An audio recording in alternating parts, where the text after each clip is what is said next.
I think it's pretty clear that Donald Trump and the White House put pressure on Paramount to get rid of him. I don't think Trump had anything to do with No, Trump Colbert. is, listen, be next. He's happy about it, but what's the evidence? I went on Piers Morgan Uncensored for the spiciest and most contentious debate of my life. Okay, not really, but bear with me.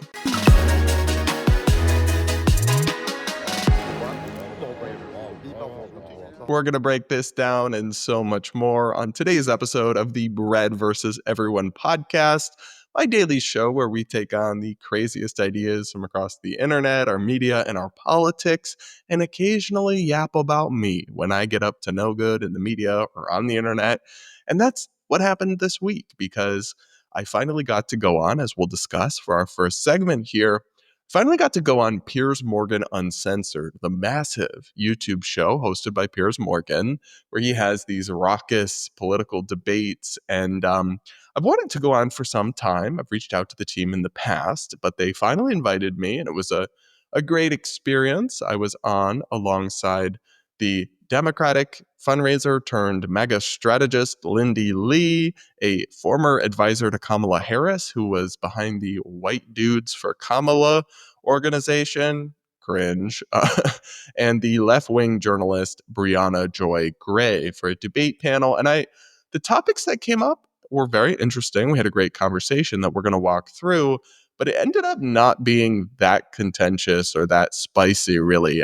Maybe if I get to go back, there'll be a big debate moment or a big argument, and I'm always up for that, but I wasn't going to engineer one just for its own sake, so sorry about clickbaiting you in the title. But what happened was actually a pretty calm conversation about some interesting issues that we're going to walk through. So first, here's the clip where he introduced me for my uncensored debut. I'm Mickey's uncensored debut, host of Brad versus Everyone, Brad Polumbo. So welcome to all of you. This was just a cool moment for me because I watch the show all the time. I really like the show, even though it's quite chaotic and raucous at times. And it's awesome to see myself get on there and the Brad versus Everyone crew represented. So cool moment for me. Now, we then discussed the drama over the cancellation of Stephen Colbert's late night comedy show that was really just kind of like political babbling, and the hysterical reaction to it, which we've discussed on this show at length. People literally, many Democrats, many liberal media pundits acting like it's some fascist event, some dystopian thing, when in fact it was just a financial decision. And we discussed that with Piers. Take a listen. Let's talk first of all about Stephen Colbert. Brad, you kick us off. I've seen all sorts of distraught liberals crying around about all this, but it seems to me a fairly straightforward decision on multiple levels. The market has spoken, and when you have a show that's losing $40 million a year get canceled, that's not some act of fascism or creeping censorship or any of the things that I've seen it described by panicked, breathless Democratic politicians and liberal media critics. I mean, even on when they were granted anonymity, insiders at CBS, which probably lean liberal, probably don't like Trump, told CNN that this was a financial decision, not a political one. So the doomsday rhetoric about it is really misplaced. And it's part of a broader boy who cried wolf phenomenon with Trump, who I think has done a fair number of genuinely concerning things. But many in liberal media and many Democratic politicians can't help but dial up the alarmism to a 10 every time he does almost anything. And in this case, when he didn't do anything at all. So I think they're really discrediting themselves and legitimate criticisms they might have about his positions on free speech or the free press. When you look at him retaliating against the Wall Street Journal recently and other things, stop this constant meltdown mode over everything. I thought I kind of cooked, kind of ate with that. However, what I'll say is I'm glad I made the point that this is the boy who cried wolf all over again, right? They're raising alarm about Stephen Colbert, even though in this case it's a nothing burger, but there are real concerns, like what we talked about yesterday with Trump punishing the Wall Street Journal for their reporting. It's like, why can't we talk about those instead? Why do they always have to be so panicked and hysterical and getting all worked up over nothing rather than critiquing the real issues?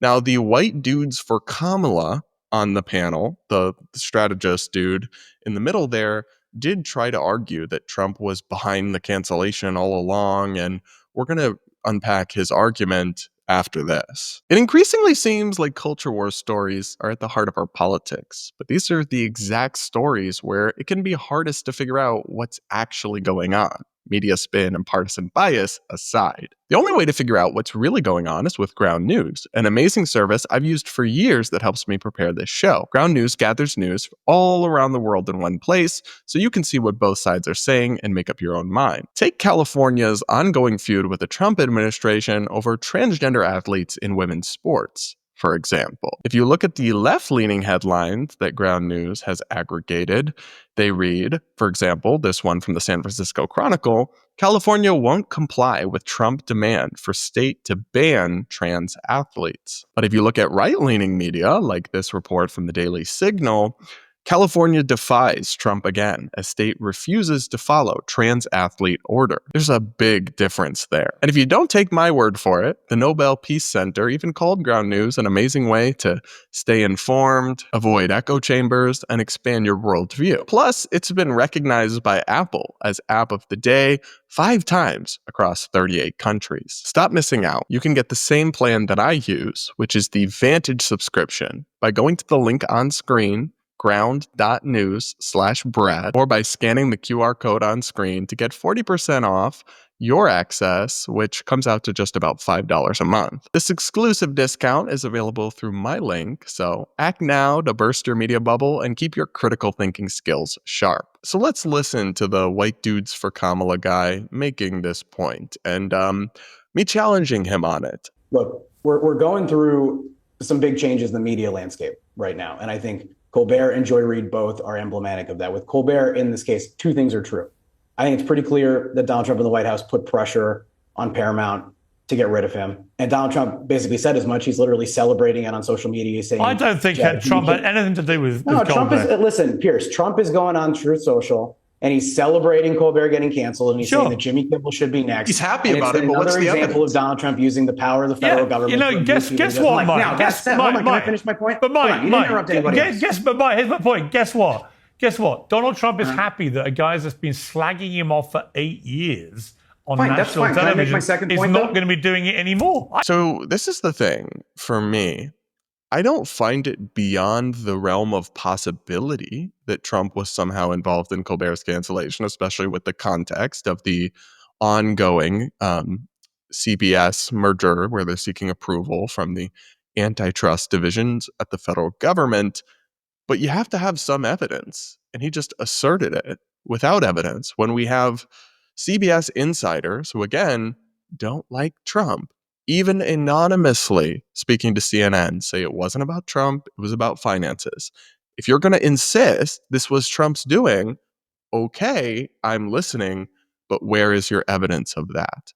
The fact that he's happy about it isn't evidence that he caused it. He could be happy about something and cheering for something doesn't mean he directly got involved and demanded that it happen. If he did, just show your work. Just show us some proof of that.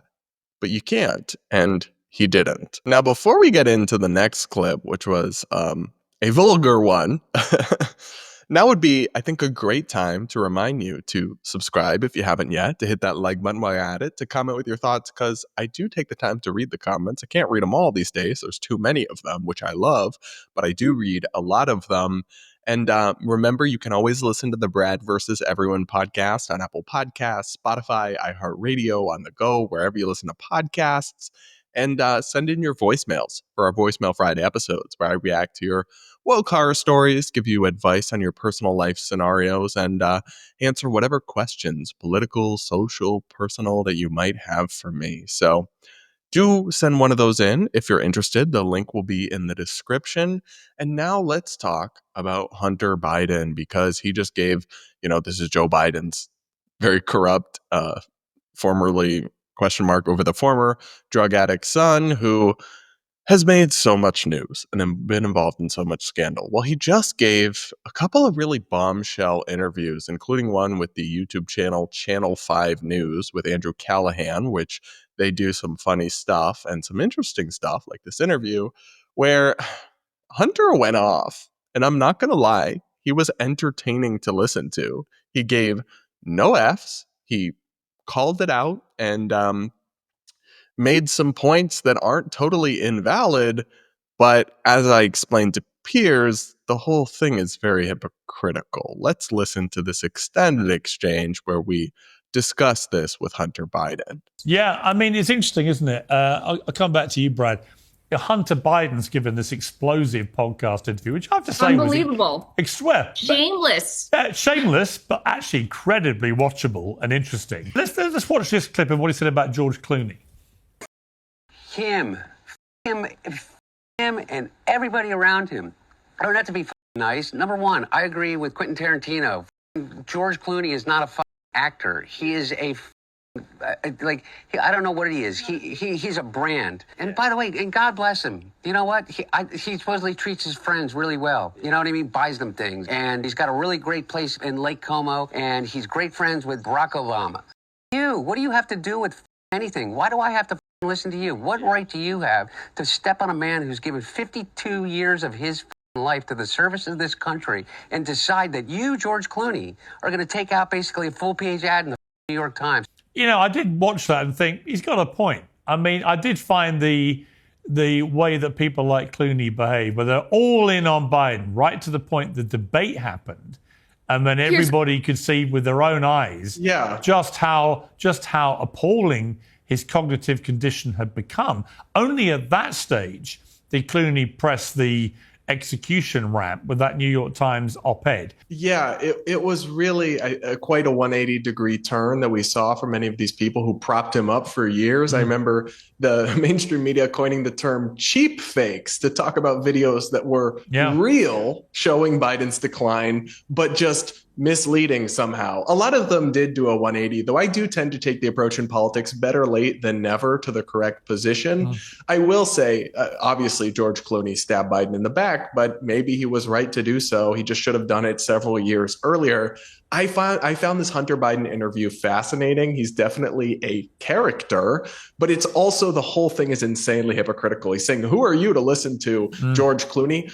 Hunter Biden is only known for being Joe Biden's son and being put on boards of Ukrainian energy companies because of his brand as a member of the Biden. Other than that, Biden family. Other than that, he's best known for being a deadbeat dad. And he took shots at the liberal Pod Save America bros, which I'm no huge fan of, but he was like, you just rode being a junior speechwriter for Obama. And I'm like, okay, but you just rode being the son of a politician. So, I mean, entertaining to watch. He makes some good points, but the entire Hunter interview is rife with some really galling hypocrisy and audacity. You know what? I think he's just got to the stage, Brianna, where he doesn't give a anymore. So you guys have probably seen clips from this Hunter interview going viral elsewhere, and I would love to know your thoughts on it, because to me, it's like he said some things where he kind of ate, like he kind of was onto something, like throwing shade at all these people who are hypocrites and frauds and, you know, have just exploited his dad for money and fame and attention, or who have exploited their loose connections to Obama for attention. But it's like, dude, that's your entire life. Like, maybe you can't throw stones from the most fragile of glass houses to ever be built.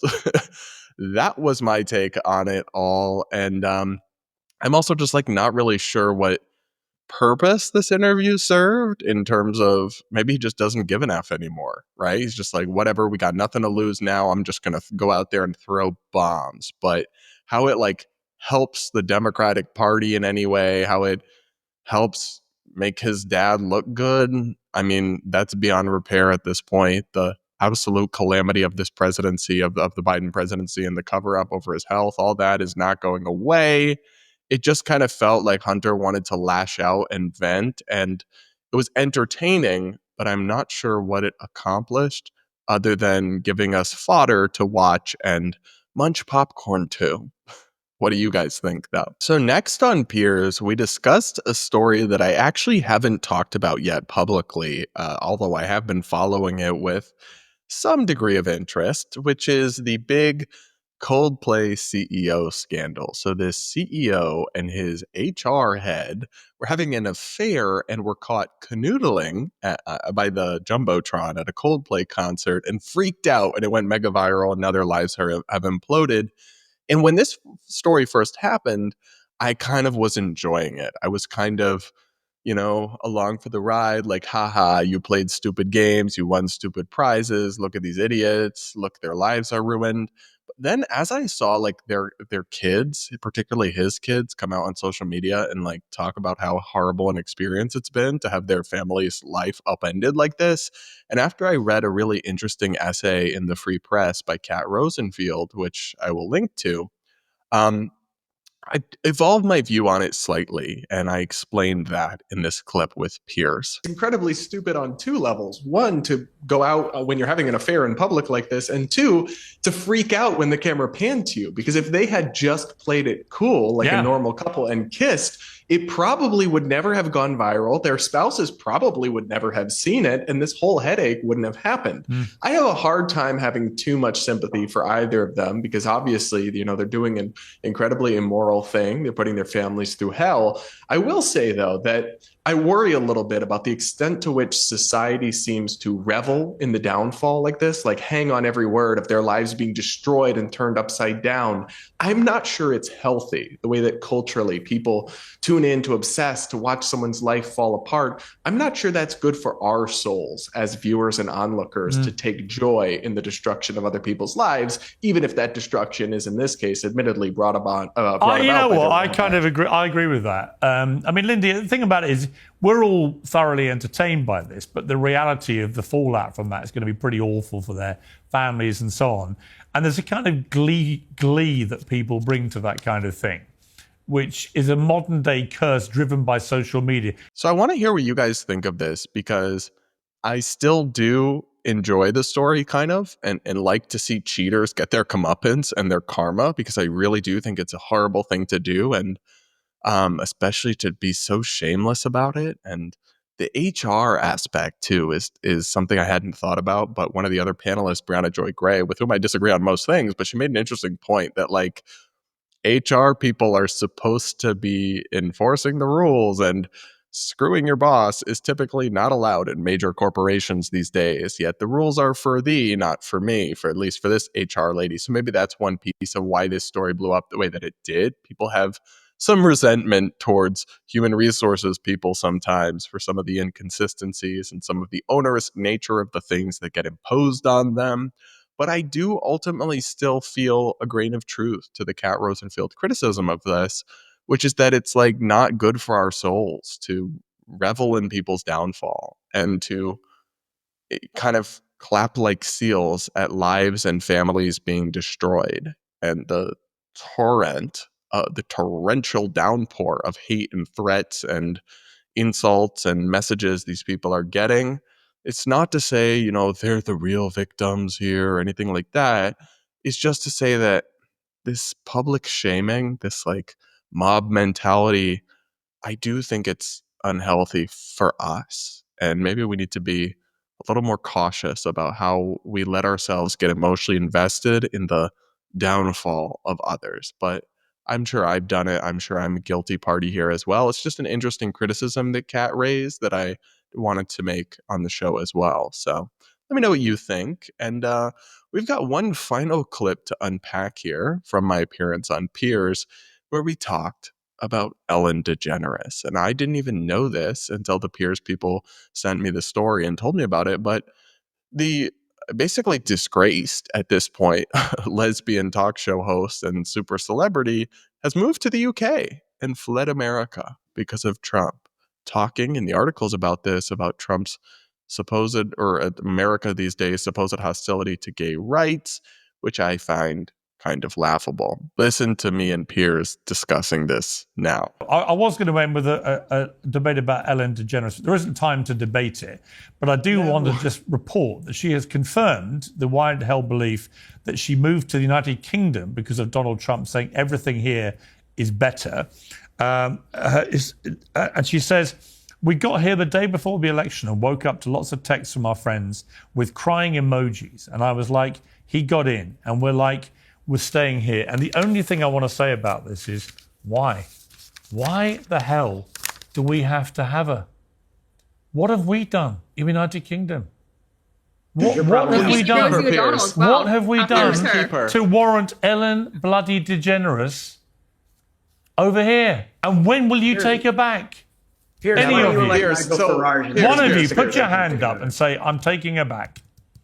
We refuse to take her back. And I just want to speak to the idea that she had to flee America because it is like it's so such hostile crap, to isn't it? lesbian people It's crap. is a joke. Yeah, it's Trump crap. appointed the highest level gay ranking cabinet official of all time. Exactly. He's not remotely openly supportive of homophobic. gay And let marriage. me It's also not- say that Ellen DeGeneres, the real reason she left America is that she left America under a massive cloud, because unlike her on-screen image of being Miss Be Kind to everybody, all her employees queued up to brief that she was one of the least kind human beings on the planet. So she became very unpopular, lost her big gig, and everybody took against her for being the very opposite of what her public image was trying to pretend she was. So I didn't get a chance to say this, but at least I'll give Ellen a little bit of credit for actually walking the walk. I hate when these celebrities say, if Trump wins, I'm moving out of America, I'm moving to Europe, and then they don't actually do it. At least she left. And as far as I'm concerned, she can stay. I've never been a big fan, and I have plenty of criticisms of Donald Trump and of this administration on everything from free speech to immigration to trade policy and beyond. But I'm just never going to buy this hysteria about how they're coming after gays. Like, it's just literally not true. And so the fact that people so wealthy and with all the access to all the resources and information at their fingertips still fall for it, to me, is pathetic and lame. But other than that, Ellen's just great. Everyone that's ever worked with her says she's lovely to be around and just the kindest person. So yeah, that's all I have to say about Miss Ellen there and her lovely wife, Portia. What do you guys think? Will you miss Ellen in the country with us? Do you also feel the need to flee the country because you're a multi-millionaire gay celebrity? I do not, despite only being one of those three things. Gay, not celebrity, nor multimillionaire, at least not yet. All right, guys, we're going to leave it there for this episode of the Bread versus Everyone podcast. Thank you all so much for tuning in. Please do make sure you're subscribed if you aren't yet. Do hit that like button before you go. Comment with your thoughts. Let me know what you thought of my appearance on Piers. And if you want to see me back on there, I definitely want to hear about it. Remember to check out the audio podcast feed for the show and send in your voicemails for our Voicemail Friday episodes. The link to do that is in the description as well. Check out our merch lines. Your Delulu is showing items now available. And shout out to Ground News for sponsoring today's episode. And with that, guys, we'll talk again real soon.